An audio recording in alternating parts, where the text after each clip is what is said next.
this young lady. We all love her, know her. She's from Lubbock, Texas.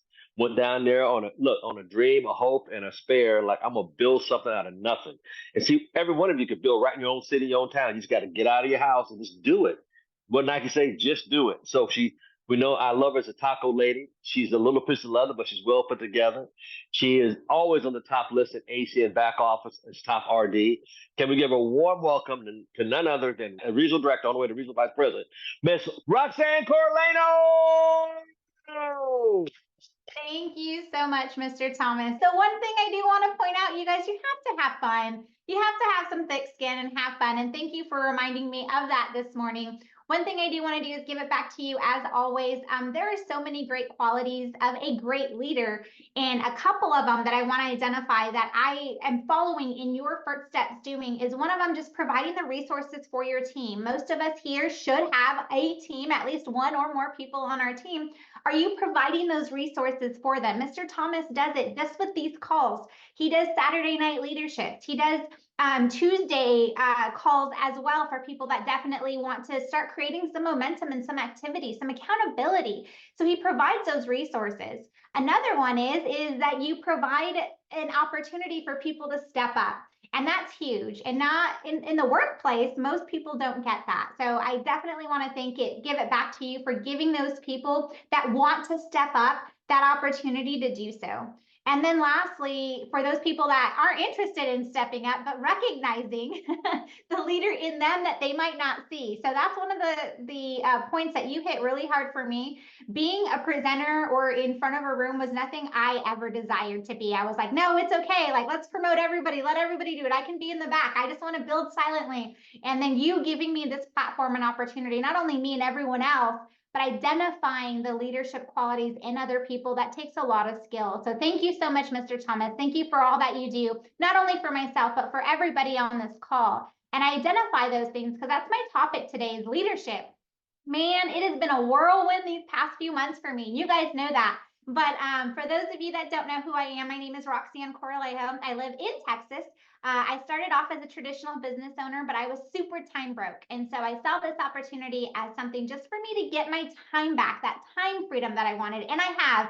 I've been traveling all over the place, and I am truly blessed because I saw this opportunity. And fast forward to where I am today, I sold my locksmith company, and now I'm all over the place. You can never pinpoint exactly where I am. But that conversation back to leadership is saying that I did not have any desire to be in front of the room, like I mentioned, but I was kind of pushed in that direction. And that's what got me to be able to just leave everything in San Antonio and move to Lubbock with zero market going on there, zero presentations, zero people on the floor, just me.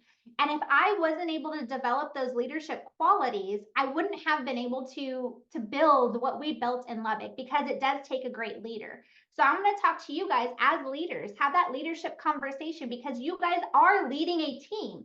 You guys are now, or if you're brand spanking new, you will be really, really soon. And so when we're talking about leadership qualities, one, do you know the inviting script? This is super important. A lot of us will say, yeah, we know it, we hear it all the time, but do you use it? If I were to call on you right now, Twyla Gaines, and say, unmute, and you'd be able to effectively invite me. She's laughing. She's like, girl, you better not. I saw that in your eyes. I'm not going to call on you, I promise, but I'm just saying, do you know that inviting script like your favorite song? Do you utilize it? Because if you aren't inviting that way, I promise you, you don't know it. You hear it all the time. But if I were to call and point on you right now, can you regurgitate it word for word effectively how we train? So that's really important that you guys are doing it the same way we're training how to do it. That inviting script is super simple. What I tell my team is say, hey, just shoot them a quick text. Do you have a quick second to chat? Just make sure they can talk, and call them. Are you calling? I don't know why we start off every launch with making phone calls, and maybe a month or two in, they're like, oh, nobody wants to come to meetings. I can't get anybody. Well, are you calling them? Well, no, I shot them a text. Well, if we started out calling and it worked, why are you changing it up? Why are you changing something that worked? If you have a fabulous recipe for the best cake in the world, why are you going to change it up and try new things and it just not work out as well as it did the first time? So we got to make those phone calls. You call that person. I'm like, hey, Bob, Hey, I'm so glad you have a quick second. Listen, what are you doing tonight, 6 p.m.? You start off making sure that they're free. Listen, I know you're open to other ways of making money, right? He says, right. Great. Listen, I have Mr. Thomas.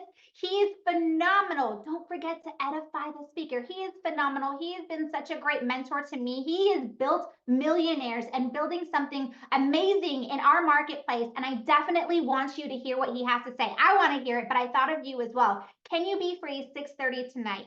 You guys, that just rolled off my tongue because I said it over and over and over and over and over again.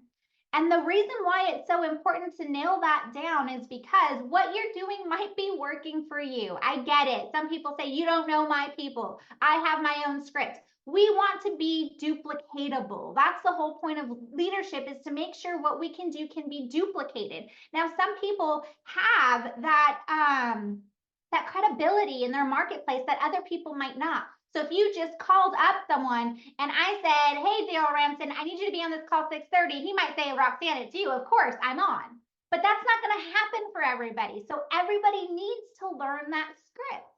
So are you effectively utilizing it to where you can effectively train it? That's the whole point of leadership, is not really what you're doing for yourself, but what you can do for your team. So that inviting script, can you get in front of a room and effectively train your people to on the spot make phone calls where they can get confirmations? The reason why that's important, because our Lubbock team has been building for a few months now. People are anywhere between 1 to 4 months in the business, what I've been working with. And we're doing home meetings. And you can see those members in the home meetings, the numbers are going down and going down and going down, and they're getting smaller and smaller. We had 30, 40 people in a room. Now we're lucky if we get 5. Why? Because people are getting comfortable, because we had such great success and they're changing it up little by little by little. So with every single person that either has a Zoom or has an in-person meeting, I reach out to them and we do just kind of a coaching call. Hey, how's the inviting going? And I had someone tell me, you know what, Roxann, I had 10 no's. Well, the way we invite, we're not presenting. So there's no reason why we should have 10 no's. If we have 10 no's, something is not going properly. And I said, okay, invite me. And she goes, wait, what? And I said, invite me. You're making these calls, invite me. She goes, oh, well, I haven't called. I've texted. And I said, okay, well, let's go back to calls. Just go, like I mentioned, go back to calls because it can hear that excitement in your voice. If you're texting, read me that script. How are you inviting? And she goes, well, I'm on the spot. I can't invite. So it's not like her favorite song. If I asked her to sing, this girl is on fire, she might be able to sing every single word. That's how the inviting script should be. So as a leader, it is our job to make sure they do not get 10 no's in a row, because what they're doing is they're burning their market. Don't go out and say, continue to make calls, to make a longer list, people will come, it's all about numbers. No, let's see what they're doing. And I had her invite me. And she changed up a few words. She said, hey, I have this presentation. I have this opportunity. I want you to take a look at this business. None of that was in our original 3-sentence inviting script. And I said, okay, those are all great, but I'm going to change it. I'm going to go back to old school. We're going to go back to the script. So I read the script to her. She repeated it back to me. She had someone on her way to her house. She's like, listen, this person's at my house. We're going to practice and then we'll make some phone calls. Literally 20 minutes later, she said, I had 3 confirmations.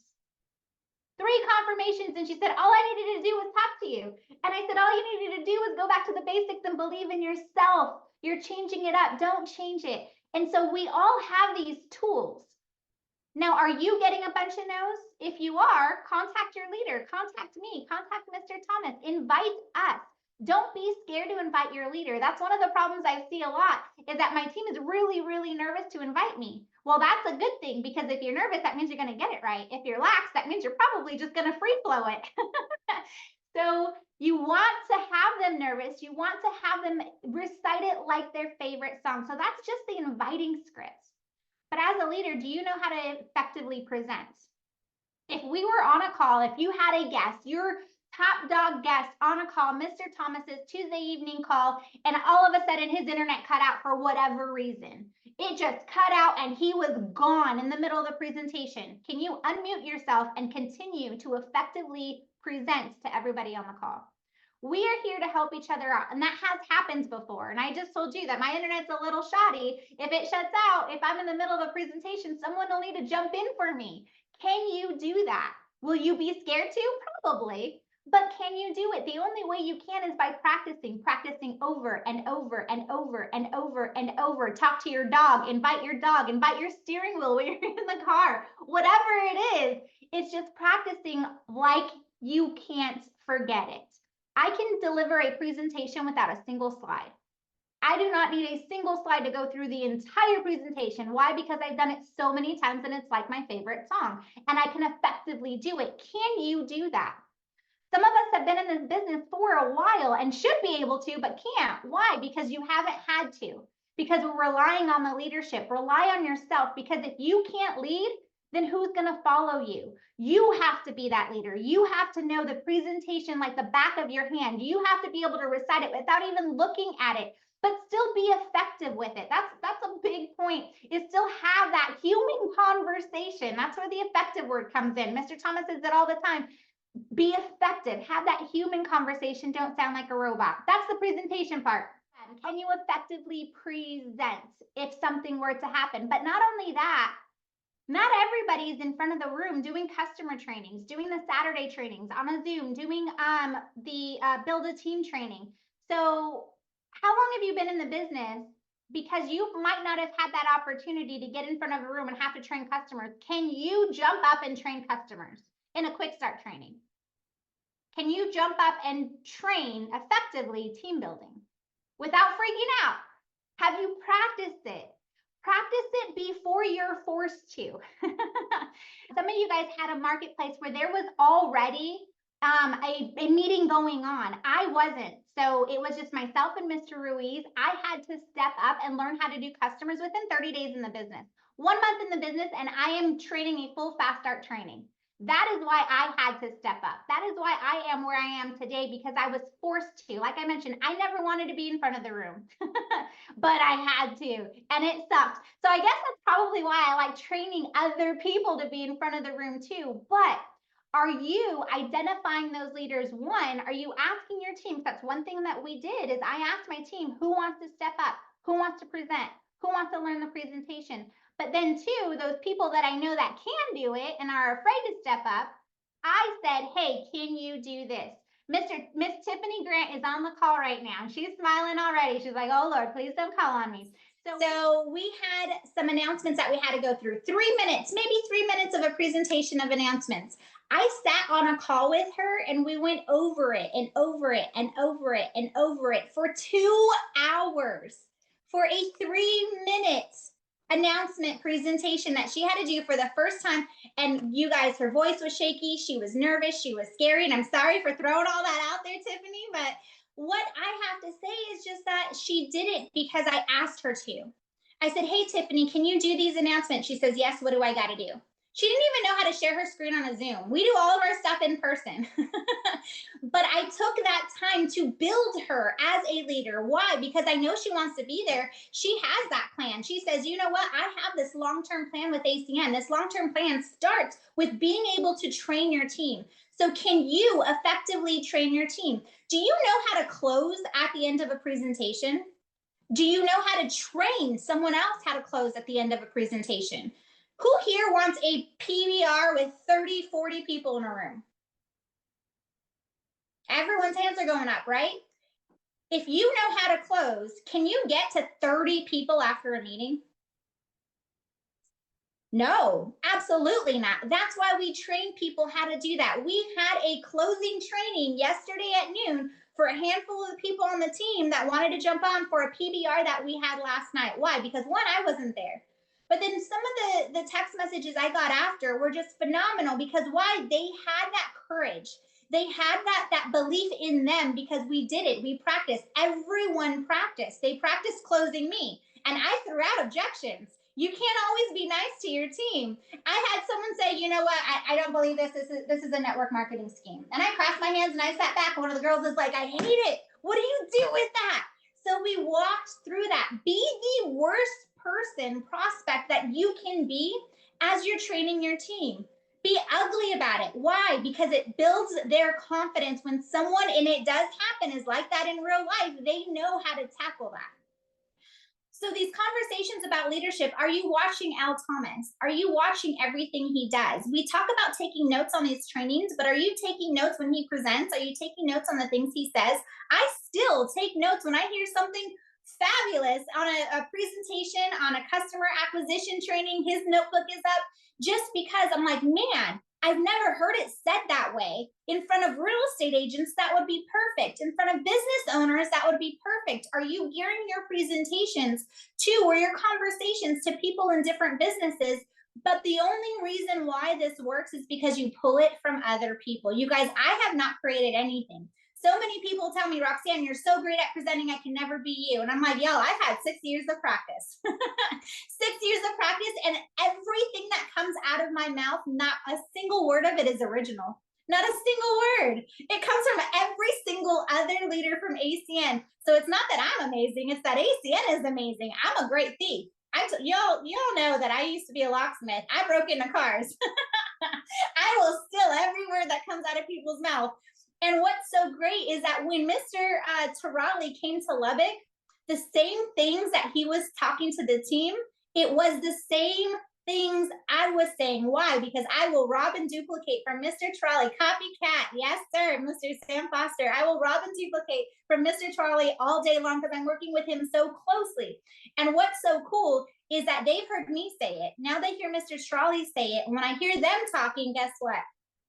I hear them saying it. So the conversation about leadership is, are you being a great leader for your team? Are you creating that environment for them to grow? Are you creating that environment for them to lead? Listen, I've plugged into several marketplaces, and I've heard so many people, well, you have to be a regional director to be in front of the room. You have to be a regional vice president to be in front of the room. No, for me, that's their marketplace is great. I don't care if someone's an ETL. If they have that desire to build, let them build. And I've had someone say, hey, well, you know, Roxann, we don't know if they're good or not. They haven't had enough practice. Guess what's going to make them good? By getting up there and doing it. And it's our job as a leader. So sometimes we don't let our team grow, because just like that, I know I'm more effective than a lot of people on my team. Absolutely. But guess what? I'm still there. Matthew Love, he's on this call. He's new. He hasn't been put in front of the room yet, but I'm going to make him.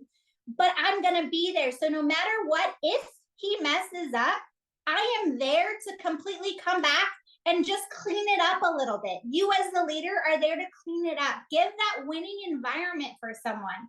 I did, and this is the last thing I'm gonna talk about, because I think we're getting a little over time because I had some internet issues. But we had our Saturday events in Lubbock. And we've kind of been trading off by a lot of the leaders, but we are starting to put new people up in front of the room for the very first time. Someone did a BOM, and I was covering customer acquisition after her. She did the presentation, and she was freaking out. It was for her first time in front of the room, and she sat down and she forgot to do testimonials. It happens. It's okay. She just wanted to sit down as quickly as possible. This was the fastest presentation I've ever seen, you guys. She was up and she was down. It was over. But she hit all the points. She hit all the slides. She just forgot to bring up testimonials because we don't have a testimonial slide. We just stayed in one of the support slides. So she sat down, she introduced me, I gave it back to her, and I said, hey, you guys, before we get into the customer training, I just want to bring up a couple people to kind of share their stories. And she sat there and she was like, oh my God, I forgot that part. But it's not the end of the world. Let them fudge up. You go out there and fudge up. I said fudge. I like chocolate. Go out there, mess it up yourself, because you will survive. Let them mess it up. With Mrs. Grant, when she got up there, she did phenomenal. But she was struggling and stopping her share at the end, and she started freaking out. She says, oh my gosh, you guys, I'm so sorry. And she's like trying to share her screen because she wasn't used to it. It was her first time, but her whole training went smoothly. Why? Because we practiced and we practiced and we practiced, but stuff will happen. The very first time I hosted an event was in San Antonio, Texas, with Mr. Kupis. I had Mr. Tony Kupis come out to San Antonio, Texas, and do a presentation. And I'm in front of over 100 people for the first time ever. And I'm nervous and I'm shaking. I'm like, all right, Roxann, you got this. You can do this. You got him out here. That was the hardest part. You can introduce him. I had the easiest job ever. I wasn't even presenting. I can introduce Mr. Tony Kupas. And I got up there and I thanked everybody for being there. And I said, all right, you guys, I have the privilege and honor to bring up top producing senior top producing, the co-owner. I messed up in front of over 120 people because I forgot. I'm so used to introducing top producing regional vice president, Mr. Dean Corralejo. That comes out like butter. But the first time introducing Mr. Tony Kupas, I'm like, how do I introduce him? Because I didn't practice it, because I thought I knew, because I did a ton of introductions for Mr. Dean Corralejo, but never for Mr. Tony Kupas. And so he got up there and he laughed and he had fun and it was great. Everyone survived. And what's so great about these mistakes is that they know we're human. The audience, the people looking at this for the first time, they're like, oh man, she forgot the owner of the company's position. Like, man, if she can do this, I can do this. And that's the truth of it. So you guys, as leaders, please let your team lead. Teach your team how to lead. Be there for your team. Don't say, go out there and do it. Get them on calls. Say, invite me. Let's make some calls together. Let's get on a Zoom and see what's going on. Let's fix this together. Because the reason why we lose people is not because of the business whatsoever. It's because they feel a lack of support.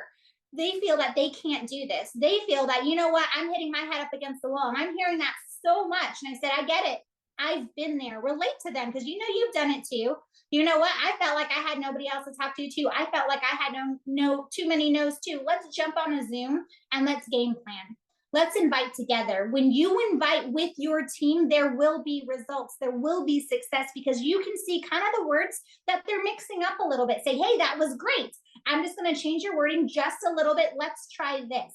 Let's try this. All we're doing is trying things to see how we can get a yes. Do not let your team fail. If your team fails, that's on you. That's not on them.